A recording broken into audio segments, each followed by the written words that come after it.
కాసేపట్లో మాజీ మంత్రి జీవన్ రెడ్డి ఇంటికి టీపీసీసీ చీఫ్ మహేష్ కుమార్ గౌడ్ వెళ్లనున్నారు. జీవన్ రెడ్డితో భేటీ కానున్న మహేష్ గౌడ్ ఏఐసీసీ సెక్రటరీ సావంత్, ప్రభుత్వ విప్ ఆది శ్రీనివాస్ భేటీ కానున్నారు.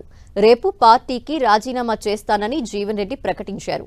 ఇప్పటికే జీవన్ రెడ్డిని కలిసి మంత్రులు శ్రీధర్ బాబు, అడ్లూరి లక్ష్మణ్ కుమార్ బుజ్జగించే ప్రయత్నం చేశారు.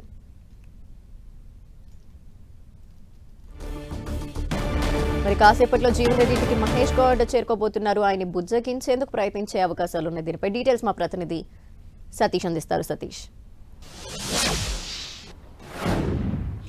జీవన్ రెడ్డి విషయంలో కాంగ్రెస్ పార్టీ అధిష్టానం ఒక లాస్ట్ చివరి ప్రయత్నం చేయబోతుందని చెప్పుకోవచ్చు. ఇప్పటికే జీవన్ రెడ్డి వెనక్కి తగ్గాలి, ఇతర పార్టీలోకి వెళ్ళొద్దని చెప్పి మంత్రులు శ్రీధర్ బాబు, అదేవిధంగా అడ్లూరి లక్ష్మణ్ కుమార్తో పాటు చొప్పదండి ఎమ్మెల్యే మేడిపల్లి సత్యం విజ్ఞప్తి చేశారు. అయినా కూడా జీవన్ రెడ్డి ససేమీర్ అన్నారు. పార్టీలో జరుగుతున్నటువంటి పరిణామాలు కావచ్చు, తనకు ఎదురైనటువంటి అవమానాలు కావచ్చు, ఇవన్నీ కూడా తను తట్టుకోలేకపోతుంది. ఇక పార్టీ మారే నిర్ణయాన్ని ఉపసంహరించుకునేది లేదని చెప్పి జీవన్ రెడ్డి వారికి స్పష్టంగా చెప్పారు. మీడియా సమావేశంలో కూడా జీవన్ రెడ్డి రేపు పార్టీ మారబోతున్నట్లుగా 25న డేట్ ఫిక్స్ చేయడం జరిగింది. తన అనుచర వర్గంతో ఆ భవిష్యత్ కార్యాచరణ పైన రేపు చర్చించుకునేందుకు సిద్ధమవుతున్న నేపథ్యంలో జీవన్ రెడ్డిని చివరి ప్రయత్నంగా ఇటు కాంగ్రెస్ పార్టీ అధిష్టానం కలవబోతుందని చెప్పుకోవచ్చు. మరి కాసేపట్లో టీపీసీసీ ప్రెసిడెంట్ మహేష్ కుమార్ గౌడ్తో పాటు ఇటు వేములవాడ ఎమ్మెల్యే, ప్రభుత్వ విప్గా ఉన్నటువంటి ఆది శ్రీనివాస్, అదేవిధంగా ఏఐసీసీ సెక్రటరీ సచిన్ సావంత్ వీరంతా కూడా ముగ్గురు కలిసి కాసేపట్లోనే కలవబోతున్నారు. ఇక జీవన్ రెడ్డి ఫైనల్గా ఏం చెప్తారని మాత్రం కొంత రాజకీయంగా ఆసక్తికరంగా మారినటువంటి పరిణామంగా చెప్పుకోవచ్చు. ఇప్పటి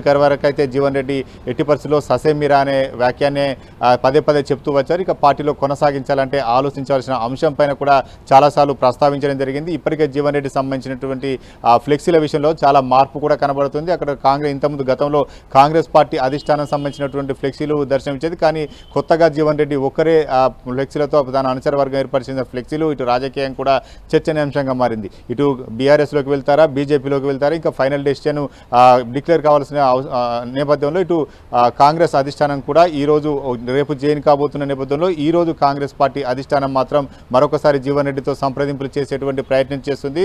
అయితే జీవన్ రెడ్డి మాత్రం వెనక్కి తగ్గుతారా లేదా అనేది మాత్రం మరి కాసేపట్లోనే తెలిసే అవకాశం ఉంది. చివరి ప్రయత్నంగా టీపీసీసీ మహేష్ కుమార్ గౌడ్ వెళ్తున్నారు. పార్టీలో దాదాపు 40 ఏళ్లకు పైగా జీవన్ రెడ్డి ప్రస్థానం కొనసాగింది. అయితే చివరి ప్రయత్నంగా చేస్తున్నటువంటి ప్రయత్నాలు సఫలమవుతాయా లేకపోతే మరొకసారి కూడా విఫలమవుతాయనేది మాత్రం కొంత ఆసక్తికరం మారిన అంశం చెప్పుకోవచ్చు. ఎందుకంటే శ్రీధర్ బాబుకు జీవన్ రెడ్డి చాలా అత్యంత సన్నిహితుడు. శ్రీధర్ బాబు మాట కాదనేది మాత్రం జీవన్ రెడ్డి ఎప్పుడు కూడా కాదనలేకపోయారు. కానీ అటువంటి శ్రీధర్ బాబునే మాట జీవన్ రెడ్డి కాదన్నారు. తన ఆవేదనను, తను అనుభవిస్తున్నటువంటి మానసిక స్థితిని అవన్నీ కూడా వెల్లడించారు. దీంతో శ్రీధర్ బాబు కూడా ఒక రకంగా వెనక్కి తగ్గారు. ఇటువంటి నేపథ్యంలో ఇటు మహేష్ కుమార్ చెప్తే జీవన్ రెడ్డి వింటారా అనేది మాత్రం ఒక రకంగా ఇటు చర్చ జరుగుతుంది. అయితే జీవన్ రెడ్డి ఫిక్స్ అయిపోయినట్టుగానే తెలుస్తుంది. రేపు పార్టీ మారబోతున్నట్టుగా, పార్టీకి రాజీనామా చేస్తున్నట్లుగా జీవన్ రెడ్డి చాలా స్పష్టంగా ప్రకటించిన నేపథ్యంలో ప్రస్తుతం భేటీ తర్వాత జీవన్ రెడ్డి మనసు మారుతుందా లేకపోతే తన మాట కట్టుబడి ఉంటుందని మాత్రం మరి కాసేపట్లోనే తెలిసే అవకాశం ఉంది. ధనలక్ష్మి. Thank you Satish.